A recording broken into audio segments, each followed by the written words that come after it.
Hello প্রিয় বন্ধুরা, কেমন আছেন সবাই? আজকে আমরা দেখবো হাল্টন ইফেক্ট কিভাবে তৈরি করে। তো চলুন শুরু করা যাক। প্রথমে আমরা একটা সার্কেল দিয়ে দেখবো। তো এটাকে আমরা সর্বপ্রথম গ্রেডিয়েন্ট কালার করে নিতে হবে। গ্রেডিয়েন্ট কালার করার পর আমরা এটাকে রেডিয়াল গ্রেডিয়েন্ট করতে হবে।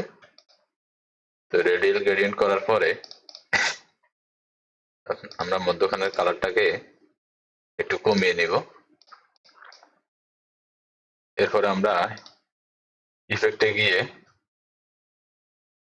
পিক্সেলিটি ক্লিক করলে এখানে আরেকটা অপশন আসবে, কালার হাফ টোন। আমরা হাফ টোনে ক্লিক করলে এখানে ম্যাক্স রেডিয়েন্স 100 দিয়ে নিচের চ্যানেলগুলোতে আমি 80 এভাবে দিয়েছি। তো ওকে দিলাম। দেখেন আমাদের একটি হাফ টোন তৈরি হয়ে গেল।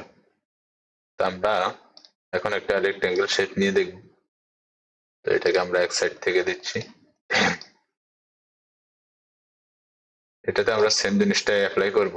ইফেক্টে গিয়ে পিক্সেলিটি গিয়ে হাল্ট কালার হাল্ট টোন। তো এখানে আমরা 90 করে দিয়ে দেখব। এরপর ওকে দিলাম। এই দেখেন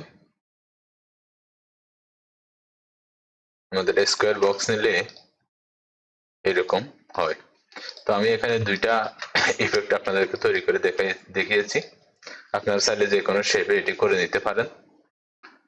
তো এই ছিল আমার আজকের হাল্ট টোন ইফেক্টের সংক্ষিপ্ত ভিডিও। তো আশা করি আপনারা বুঝতে পেরেছেন। তো আজকের মতো আমি এখানেই বিদায় নিচ্ছি। আপনারা সবাই ভালো থাকবেন, সুস্থ থাকবেন। আল্লাহ হাফেজ।